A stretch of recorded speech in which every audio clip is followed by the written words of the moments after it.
Monsieur le maire, mes chers collègues, je souhaitais intervenir sur le rapport 142 car je m'interroge sur la répartition des sommes allouées aux associations marseillaises œuvrant pour la reconnaissance des droits des femmes. En effet, étant élu dans le 7e secteur de Marseille, que vous savez, j'imagine, être le plus peuplé de la ville, j'aimerais donc comprendre pourquoi aucune association de notre secteur ne fait partie de la liste des bénéficiaires de ces subventions. Vous n'êtes pas sans savoir, enfin je l'espère vu votre délégation, Madame Tessier, que dans les 13e et 14e arrondissements, de nombreuses associations de femmes font un travail remarquable et ont plus que besoin de votre aide. Par exemple, l'association Sheba et Exceptionnelle, avec qui nous travaillons et qui sont reconnues dans nos quartiers. À cela, vous me répondrez certainement que l'association Femmes Famille Fond Vert a reçu plusieurs subventions depuis le début de l'année, ce que vous considérez sûrement comme suffisant, mais qui prouve encore une fois votre complète déconnexion avec la réalité du travail effectué par celle-ci.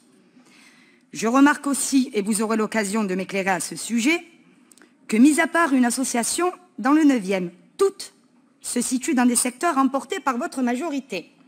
Je n'ose exprimer mes véritables inquiétudes quant à cette répartition, pour le moins curieuse.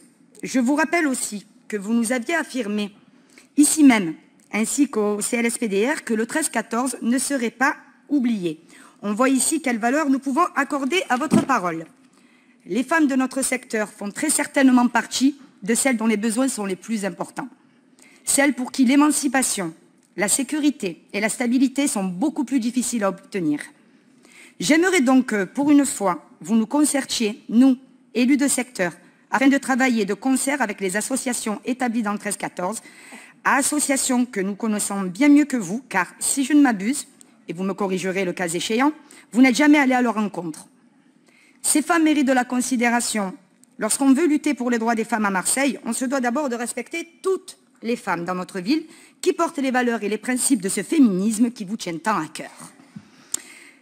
Et qui le font peut-être plus courageusement que vos références chiliennes ou autres, admirables certes, mais à qui ces guerrières que nous rencontrons, nous, au quotidien, dans les quartiers nord, n'ont rien à envier.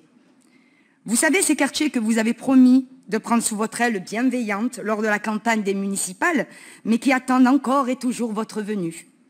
Encore une fois, la communication, c'est bien, mais les actions, c'est quand même ce pourquoi vous avez mandat. Alors n'ayez pas peur, Madame Tessier, et venez battre le pavé du 13-14, vous verrez, les habitants ne mordent pas. J'invite les autres personnes aussi qui se sentent investies par cette lutte à venir nous rendre visite. C'est sûr que ça vous changera du confort des salons de l'hôtel de ville et qu'il vous faudra vous adapter à un nouvel environnement. Je me tiens donc, tout comme notre maire de secteur, à votre disposition pour, après presque un an, commencer à travailler en bonne intelligence dans l'intérêt des Marseillaises et des Marseillais. J'espère que vous entendrez enfin la voix des femmes du 13 et 14e arrondissement. Et monsieur le maire, je sais pouvoir compter sur votre plein investissement et rigueur sur ce sujet-là. Je vous remercie. Merci, madame.